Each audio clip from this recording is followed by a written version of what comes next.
Dr. 8 is dead. Who's this guy? Dr. 0 is almost dead. No, he's dead now. He just blew the fuck up. Dr. Dela, dead. Boris, gone. Klein is down for the count. And he regrets nothing. I can't even loot him. Oh, here we are. Whoa, look at this stuff.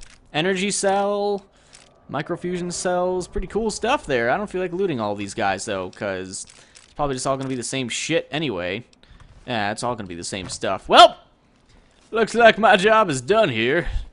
I don't know if there's, like, random loot in there. I don't even care. I just want to get out of here. I just want to get the fuck out of here. Where are we going here? To the sink? Let's go to the sink. As it had been hey, in look the at that, years there's the end. before the Great War, Big Mountain, the Big Empty, became home to one of the brightest minds of the 23rd century. The Courier watched over the Big Empty for years to come, caring for it and keeping its discoveries safe until they were needed to help others. Which had always been Big Mountain's purpose.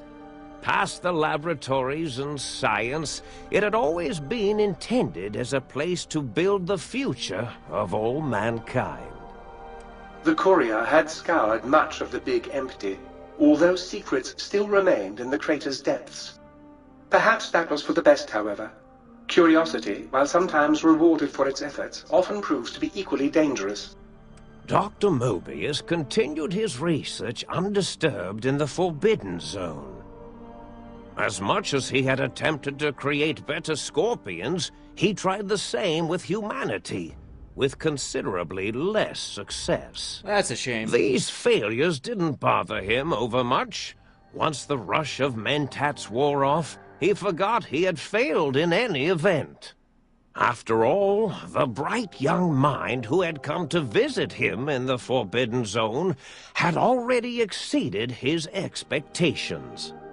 The sink atop the dome bustled with the voices of a small town, constantly chirping, arguing, and snarling at each other. Still, this all happened productively in the interests of its new owner. The Sink Central Intelligence Unit discovered, despite its inversion code, it was comforted by the sense of community the other personalities gave it.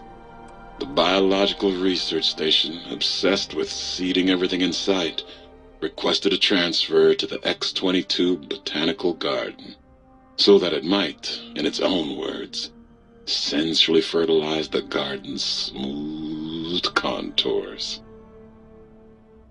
The garden sent back a polite refusal, saying it had prior commitments with a vault it had helped infect before the war.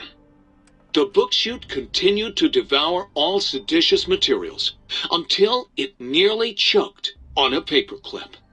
It adamantly maintained it was a Chinese paperclip, and the whole thing had been an elaborately orchestrated assassination attempt. Whatever the reason, it slowed down for a while, carefully appraising each document and clipboard that came to it. The light switches continued to bicker and flicker. This persisted until the day someone dropped a flashlight in the sink, and the two of them united in their hatred of the Showboat. One of them eventually transferred to the Lightwave Dynamics plant, and began a long, unrequited affair with one of the holograms. The sink continued to ruthlessly scrub any particulate matter that came near it. Eventually, it gained access to the Magneto-Hydraulics plant and nearly flooded all the Big Empty in an attempt to scrub the crater clean. Good job, Sink. There's a toaster! There he is! Its psychotic spree, reducing all appliances in range to scrap electronics and spare parts. After one of its more psychotic episodes, however, the other Sink personalities decided enough was enough, and dumped the toaster in a bathtub. They killed him! Sparking and hissing, the toaster swore its enemies would rue the day when they had bread and no way to toast it. Muggy did his best to collect coffee cups, although in his quest, he accidentally trapped himself in Higgs Village. It might have been the end for poor Muggy. Except, he found it peaceful there, tidying up the kitchens of the think tank professors back when they had been flesh and bone. Well, except for Dr. O, who was an asshole for having created Muggy in the first place. Muggy left O's house deliberately dirty, punishing the dishes and cups that lived there in blind revenge for serving Dr. O. Blind-eye old Jefferson eventually discovered a new sound. Silence. It only made him more filled with the blues than before. It was rumored by the other personalities that he had a brief fling with the light switches. Although he forgot their names much too often and was soon left in the dark as punishment. Autodoc, always gentle and methodical, kept sewing up the courier in all the right places when the skin split open from repeated wear and tear. The Autodoc was just glad to have purpose again. It heard its simpler brothers and sisters who got shipped to the Sierra Madre were bored out of their skulls in that toxic dead city. In time, the Autodoc found a way to deactivate the Y-17 trauma harnesses, releasing the corpses they had held prisoner for almost 200 years. It's disgusting. As the courier ran through the X-8 facility multiple times, the computers analyzed the test subject's movements. Rather than performing a superficial observation, they realized the subject barely knew what communism was, or even what a high school was. This confused them for a time, until the facility finally realized that its research had succeeded. So it let its cyber dogs out into the wastes to help protect small communities from physical aggression rather than communist propaganda. The infiltration program in X-13 continued to scan for the subject and the stealth suit prototype long after the test was over. Frustrated and unable to find its lost technology, X-13 expanded its network of laser tripwires, sensors, and robo-brains out across Big Mountain. This glittering blue light beam forest cleanly bisected anything that entered its depths, slicing them into small segmented parts for easy disposal. It's disgusting. The courier left the brain at the Big Empty. A strange thing to say, but it was the truth. Brains are less important than they may seem. When the courier's body finally passed, the brain was saddened. It kept on, remembering the vessel that had once contained it. Even at the end, when it started to fail, however, the brain resisted going into a floating chassis like the think tank. It never said why. Perhaps it was out of respect for the courier's body. All things must come to an end, and to hang on to the past is something that's not to be undertaken lightly. The think tank basement, filled with the lobotomized robotical frames of the doctors, now served as a graveyard.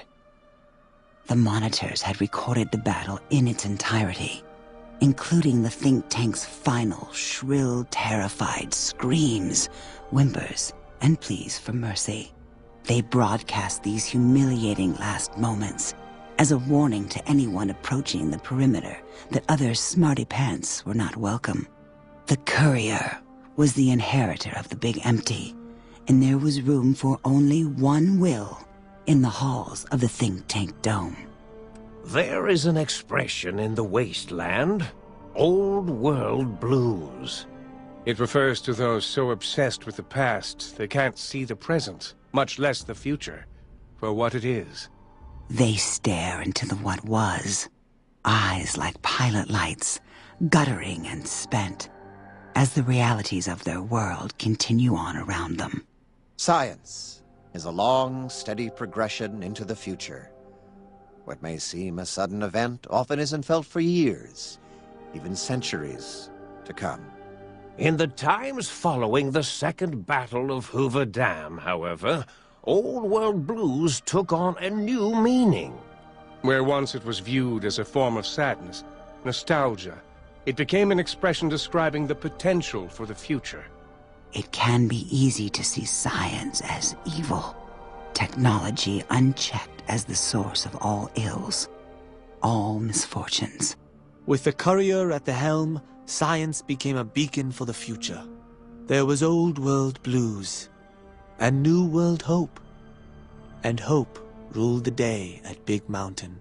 We could say more, but the stories in the Big Empty speak for themselves. Now armed with the transportal ponder, the courier could return to the dome at any time and crack open the secrets of the Big Empty one by one. The sink sat vigilant, waiting for its master to return, shoes covered in Mojave dust.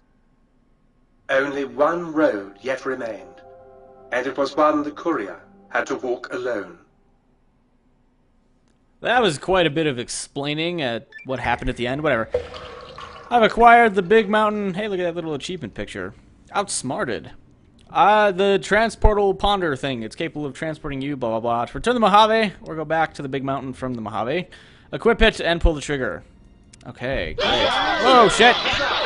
God, everyone's cheering. Hey, level up! Oh man, the toaster was talking, damn it. Whatever, I'm going barter right now. 74 barter. Soon I will rule, and your lives will have their doneness setting turn to darkest. Oh, that's great. Anyway, what was I gonna do? Oh yeah, I want to go to the jukebox. Jeez. Here we go. Alright, just let me... What? Can he, like...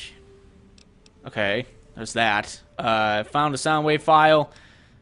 Gabriel's Bark, the Robo-Scorpion, gotcha. Okay, recalibrate. The hell can I... Okay, what is this? Revelation? I can, like, take them off, I guess. I don't... Whatever. Yeah, that got removed, damn it. Recalibrate. Gabriel's Bark. Sure, whatever. Doesn't matter. Well, that pretty much mops this DLC up. To get back, we have to take the transportal ponder thing. There it is. They give it to you equipped. They can fire it. It won't function while I'm in an interior. Okay. We can. How about the balcony? Ah, there we go. We can go back to the Mojave now. Thank God. Now we're done with another one. That got really clusterfuckish at the end there. Oh, hey, look, enemies. Enemies that I can finally kill with regular guns again, even though I'm in the wrong thing. That would be great to be in the correct thing. Riot shotgun, I have nothing for that. How about the caravan shotgun? Go ahead and blow these fuckers away. Oh, look at that! That was a long-range shot, and the baby has to die too. And I've gained a perk. Guess there's another baby somewhere too, over here. Where's it at? Oh. What? Oh, there it is. I didn't see you there. Heard some gunfire too, but whatever. I think we're good now. So, what we'll do when we come back next time, we're going to have to do one of the other DLC quests. The Reunion! Travel to the canyon wreckage near Prim and enter the Divide. Didn't we already do that? What the hell? I thought we did that. The canyon wreckage. Enter the Divide. Maybe that wasn't what we did. And then, the Sierra Madre invitation. Yeah, these are the only two that are left. The Reunion, and I guess I'll save that one for last. So, there's an enemy near me. Can't really travel anywhere. What the fuck? Who are you shooting at? Get out of here. Oh! The Jackal gang leader died in one shot. Good job, gang leader. I can see why you were made to lead. So we'll take this, and whatever. Alright, can I fast travel there? It doesn't matter. I need to go to the gun runners anyway and buy and sell stuff. So that's what we're going to do next time. When we come back, I'm going to go to the gun runners real quick and sell stuff so I don't have to do it next time, so you don't have to watch it. But thanks for watching. We'll be back later.